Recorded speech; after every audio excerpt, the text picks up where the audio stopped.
Alors, bonsoir chers amis, j'espère que vous allez bien. Ces derniers temps, nous sommes en train d'assister à une crise entre la Fédération camerounaise de football et les autorités politiques du Cameroun. Une histoire qui ne cesse de rebondir chaque fois. En de nouveaux épisodes, sans oublier que à la tête de la FECAP Foot se trouve l'international Samuel Eto'o, que bien sûr connaissons avec ses prises de position virulentes à l'égard de la politique sportive du Cameroun. Nous sommes en train d'apprendre que actuellement se déroule en Égypte, disons, un procès contre Samuel Eto'o, durant lequel il sera entendu sur un certain nombre de choses sur lesquelles les internautes et beaucoup de personnes se sont prononcées. Je rappelle qu'il sera entendu par un jury disciplinaire de la CAF, notamment par rapport à des fraudes financières qu'il aurait commises. Il paraît que Samuel Eto'o aurait signé un contrat à titre privé avec la société de paris sportifs, cette société d'arnaque, voilà, de paris sportifs OneXBet, en tant que président de la FECAFOOT, ce que beaucoup de personnes lui ont reproché. Dans cette vidéo, je ne voudrais pas me prononcer sur sa gestion de la FECAFOOT, mais je voudrais me prononcer sur un fait, c'est quelque chose que j'ai constaté. Chaque fois qu'il y a ces sujets qui surgissent, nous accordons trop d'intérêt à ces sujets polémiques. Jusqu'au point où la société se divise et se fracture sur ces sujets polémiques. Ah, moi, je suis du bord de telle personne, je suis du bord du gouvernement, je suis du bord de Samuel Eto'o. Or, c'est bizarre. Si nous prenons le cas du Cameroun, où parce que bon, Samuel Eto'o est camerounais. Vous savez, il y a beaucoup de choses à refaire au Cameroun. Il y a manque d'électricité, manque d'eau et autres dans beaucoup de villages. Et vous allez retrouver certainement des jeunes qui se concentrent, qui accordent beaucoup d'intérêt à ces, et même prennent des positions. Vous allez retrouver des gens qui vont prendre position pour Samuel, d'autres qui vont prendre position pour le gouvernement. Or, ceux-là ne trouvent même pas encore à manger. Okay? À la fin du mois, ils n'ont même pas un salaire qui pourra leur permettre de gérer leurs charges dans le mois. Ce qui est déplorable en fait. Samuel Eto'o, il est multimillionnaire en euros. Mais ceux-là qui s'attardent et qui se concentrent sur à prendre position pour lui ou bien pour les membres du gouvernement, mais ceux-là, ils sont déjà rassasiés, ils sont déjà riches en fait. Les jeunes qui se concentrent sur ces trucs et sur ces sujets polémiques et accordent beaucoup d'intérêt, finalement, ce sont eux qui se retrouvent au chômage. Ce sont eux qui vieillissent dans le chômage, en fait. C'est ce qui m'écoeure, moi. Il faut que la jeunesse africaine prenne conscience de ces choses et arrête d'accorder trop d'intérêt à ces sujets. Okay? Allons travailler. Il y a beaucoup de choses à refaire en Afrique. Beaucoup de choses à refaire en Afrique. Hier, dans ma vidéo, je disais, j'invitais nos frères et sœurs qui sont à l'étranger, qui sont en Occident et autres. Voilà, on constate qu'ils ne sont plus les bienvenus. Ils sont en train d'être chassés, en fait. Tout le monde parle de politique. Et vous allez voir que c'est parfois très violent. On fait ce qu'on veut, on est chez nous, d'accord? Alors tu les gars, Ils vous insultent. Oui, bonobo, rentrez chez vous. Alors, va à la niche. C'est comme si les élections, ça a libéré, quoi. Ça a libéré la parole. Arrête-toi avec ça. Arrête avec ça, sinon j'appelle la police. C'est une autorisation, une porte ouverte maintenant à dire aux immigrés que voilà, vous n'êtes pas la bienvenue, vous n'êtes pas chez vous, qu'il faut, on va vous foutre à la porte. Et ça dans la rue, chez nous. Vous vous considérez d'extrême droite, par exemple? Ah mais moi je vote extrême droite, je vous le dis franchement. J'en ai marre d'avoir des migrants, qu'on paye des gens à rien faire. Moi j'en ai marre de tout ça. C'est surtout ça. Un discours qui virerait parfois au racisme. C'est en tout cas ce qu'affirme Divine Kinkela. C'est à combien votre miel, madame? 4 €, madame. 4. Elle est aide-soignante. Merci beaucoup. Bonne journée. À vous aussi. Et vote à chaque élection. On est en France, moi ça va faire près de 30 ans. On se sent français. C'est comme si on vous rejetait comme ça. Insulte. Oui, bonobo. Ben oui, rentrez chez vous. C'est comme si les élections, ça a libéré, quoi. Ça a libéré la parole. C'est une autorisation, une porte ouverte maintenant à dire aux immigrés que voilà, vous n'êtes pas la bienvenue, vous n'êtes pas chez vous, on va vous foutre à la porte. Malgré ça, Divine s'impose de continuer à prendre son café sur sa terrasse. Au lieu de le prendre tranquillement, ça devient comme un défi que non, voilà, je me pose, mais ça n'a plus la même saveur. Le voisin, nous avons cherché à le rencontrer. Ah,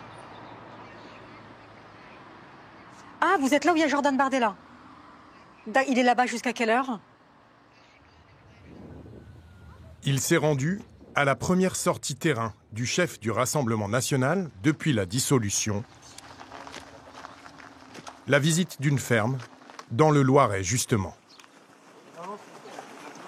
Président, bienvenue. Bien. Bah oui. Enchanté. Voilà. Bienvenue. Tout va bien? Merci. Désolé, on n'est pas très discret en ce moment quand on se déplace. Loin derrière la foule, Didier Arnois, le voisin de Divine.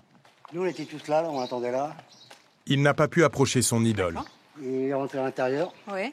Bon, après, il est rentré chez les vaches, tout ça. Ok. Et puis voilà, mais il y a le truc. Mais non, il nous a fait coucou quand même. Et qu'est-ce que ça veut dire, là, sur votre t-shirt?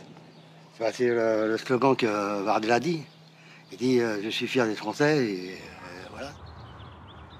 Ancien plombier, Didier s'est installé ici pour sa retraite. Après une vie en HLM, en banlieue parisienne. Être français, c'est déjà de prendre les coutumes de la France, respecter les coutumes, et nous mettre les coutumes à la con. Voilà. Et qui respecte pas la France?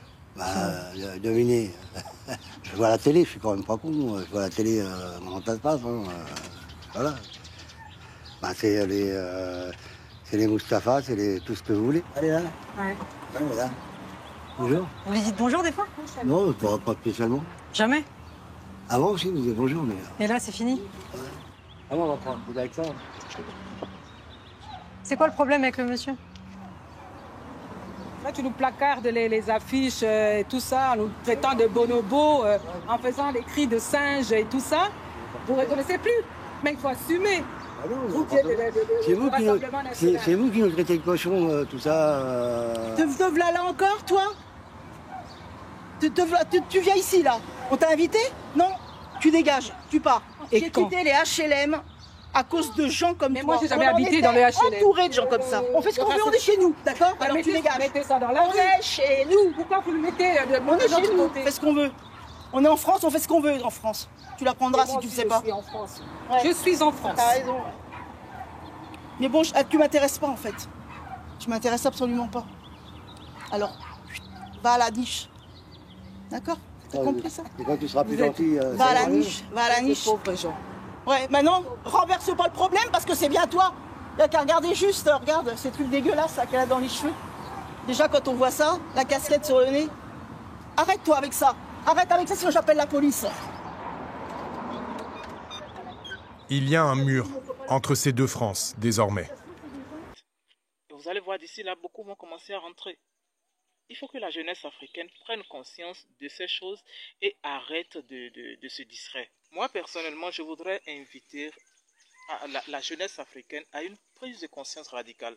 Si tu assistes même parfois à certains de leurs débats, tu vas te poser la question de savoir si ce sont leurs leaders, leurs idoles en question qui les financent. C'est bizarre en fait, mais à la fin de la journée, ils n'ont même pas 2 € dans la poche.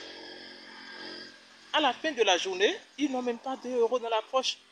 Après, ce sont eux qui vont se plaindre. Ah non, il y a chômage, il y a ci, il y a ça. Mais allez faire quelque chose en fait. Au lieu de vous concentrer, au lieu de perdre du temps à défendre des inutilités en fait. Donc franchement, je nous invite à cette prise de conscience-là et que cette vidéo soit partagée au maximum et que cette histoire, laissons la CAF ou bien la FIFA gérer en fait. Ça c'est leur problème, ok? Et que la jeunesse aille travailler. Chers amis, je voudrais me prononcer sur un autre sujet. C'est un fait qui se déroule depuis un moment en Côte d'Ivoire, dont les plaintes s'élèvent de plus en plus.